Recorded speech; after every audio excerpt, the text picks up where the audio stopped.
और अब आगे बढ़ते रुख करेंगे बड़ी खबर का। अल-कायदा टेरर मॉड्यूल केस में गुजरात एटीएस को बड़ी कामयाबी मिली है और इस मॉड्यूल की मास्टरमाइंड शमा परवीन को एटीएस ने गिरफ्तार कर लिया है। शमा परवीन झारखंड की रहने वाली है। गुजरात एटीएस ने कर्नाटक से इसे गिरफ्तार किया है और इससे पहले इस मॉड्यूल के 4 आतंकी गिरफ्तार हो चुके हैं। मास्टरमाइंड की गिरफ्तारी 5वीं गिरफ्तारी है।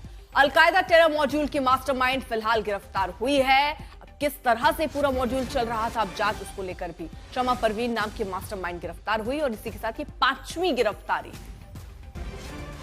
कर्नाटक से गिरफ्तारी हुई है, रहने वाले झारखंड की है और गिरफ्तारी गुजरात एटीएस ने की है।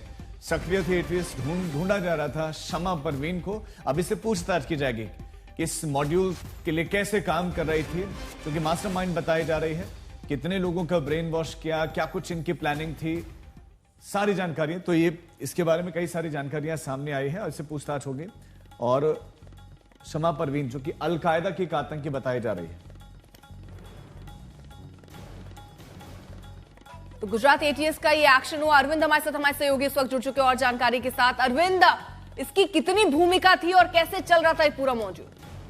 इसकी कॉन्स्पिरेटर बता रही है गुजरात एटीएस, यानी मुख्य साजिशकर्ता शमा परवीन को बताया जा रहा है। और बाकायदा एक स्पेसिफिक इंफॉर्मेशन के तहत शमा परवीन को बेंगलोर से गिरफ्तार किया गया है।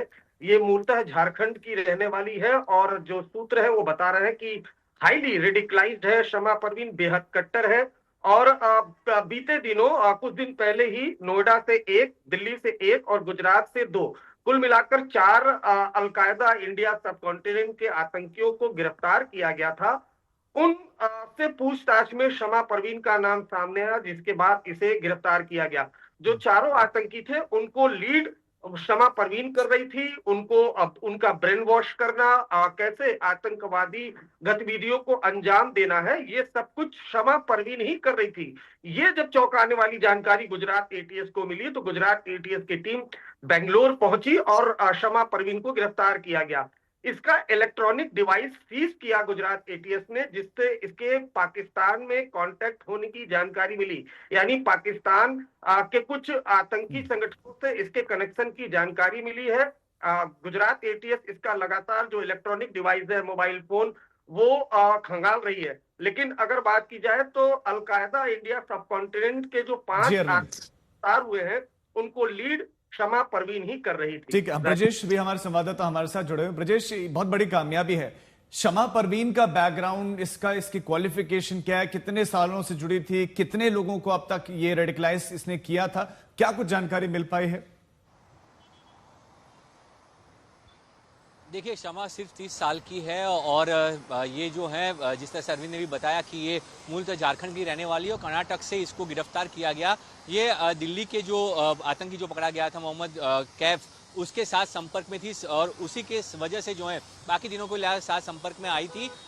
इसको इसीलिए मुख्य साजिशकर्ता बताया जा रहा है। इसके कनेक्शन की जांच जो है उसका खुलासा थोड़ी देर में गुजरात एटीएस करेगी। 12 बजे जो है प्रेस वार्ता में पूरी जानकारी दी जाएगी कि कितने सालों से ये, क्योंकि ये काफ़ी रेडिकल हो चुकी है, ये पूरी तरह से कट्टर है और ये यही थी वो जो बाकी लोगों को साथ में जोड़ती थी। और जो वीडियो हमने बताए थे कि किस तरह से इन्होंने सोशल मीडिया पे वीडियो पोस्ट किए थे, जिसमें देश में लोकतंत्र से लेकर जो आतंकी प्रवृत्ति है वहां तक की जो बातें हैं वो किस तरह से की गई थी, तो इन सारी चीज़ों का कनेक्शन जो है शमा परवीन के साथ निकला है। साथ ही जो मोहम्मद कैफ पाकिस्तान से बात कर रहा था, उसी तरह ये भी पाकिस्तान के साथ सीधा कनेक्ट में थी। अब वहां पे किन लोगों के साथ वो जुड़ी हुई थी, क्या वो आतंकी संगठन थे या पाकिस्तान की सेना के कुछ लोग थे, इन सारी चीज़ों के ऊपर जो है गुजरात एटीएस अभी भी जाँच कर रही है। क्योंकि चैट के आधार पर जो है जो नंबर मिले हैं उसके साथ साथ उनका जो कनेक्शन था, वो कनेक्शन किन लोगों के साथ है, उसके ऊपर अभी भी गुजरात एटीएस की जाँच चल रही है। आज जो मुख्य बातें गुजरात एटीएस के द्वारा की जाएगी उसमें शमा परवीन का जो रोल है और वो और कितने लोगों के साथ जो है उसने कितने लोगों को रेडिकल किया है, क्या इनके अलावा जो 4 पकड़े गए उनके अलावा और कोई लोग थे जिनके साथ शमा परवीन संपर्क में थी और उनको भी रेडिकल किया गया है, इन सारी चीज़ों का खुलासा आज जो है गुजरात एटीएस करेगी। और उसके बाद आने वाले दिनों में जो है ये पूरा, अभी तो एक मॉड्यूल का भंडाफोड़ किया है, पर आने वाले दिनों में क्या और कई लोग थे, क्योंकि इस जो मॉड्यूल है, इस मॉड्यूल में कहीं पर भी कोई टारगेट नहीं था, इसमें लोगों को रेडिकल करना जो है वो मुख्य लक्ष्य था और उसी के साथ ये मॉड्यूल काम कर रहा था, जिसका भंडाफोड़ जो है गुजरात एटीएस ने किया है।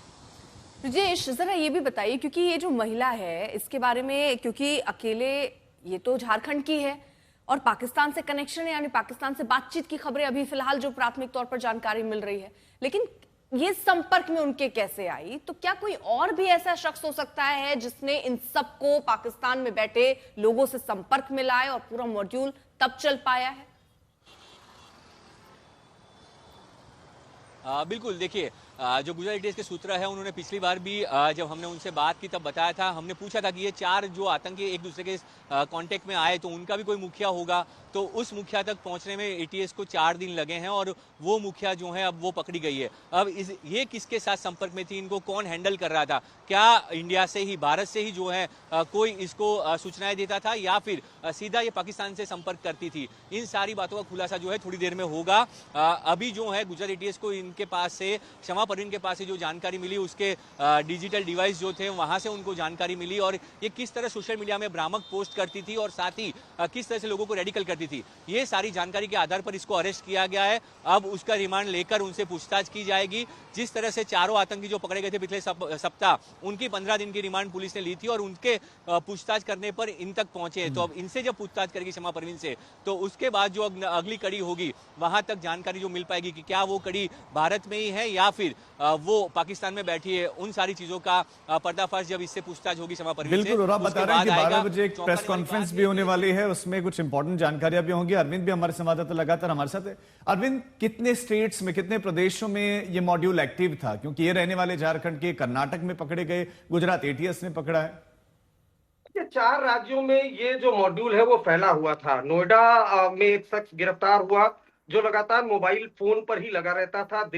पुरानी दिल्ली से एक लड़का पकड़ा गया था और उसके अलावा 2 जो थे वो गुजरात से पकड़े गए थे। तो कुल मिलाकर 4 गिरफ्तारी पहले हुई थी, लेकिन जो शमा परवीन है वो की कॉन्स्पिरेटर है इस पूरे मॉड्यूल की। जो AQIS का ये मॉड्यूल है, AQIS का जो सरगना था, जो मेन चीज था जिसे अल जवाहिरी ने AQIS का सरगना बनाया था, वो भी संभल का ही रहने वाला था, जिसे अफगानिस्तान में अमेरिकी फौज ने मार गिराया था। उसका नाम सनाउल हक था। तो कुल मिलाकर की कॉन्स्पिरेटर कह रही है गुजरात एटीएस शमा परवीन को। तो जाहिर सी बात है शमा परवीन से पूछताछ के बाद और कई राज्यों में जो AQIS का नेटवर्क है उसका खुलासा होगा। अभी अभी जो गुजरात के गृह राज्य मंत्री हैं हर्ष संघवी, उन्होंने भी इस मॉड्यूल पर, जो गुजरात एटीएस का गुडवर्क है, उस पर बयान दिया है और सीधा सीधा कहा है कि शमा परवीन इस पूरे मॉड्यूल को लीड कर रही थी और उसके पाकिस्तानी कनेक्शन का भी खुलासा हुआ है। तो अभी तक जो जानकारी मिली है, 4 राज्यों में ये मॉड्यूल फैला हुआ था और इस पूरे मॉड्यूल को लीड कर रही थी।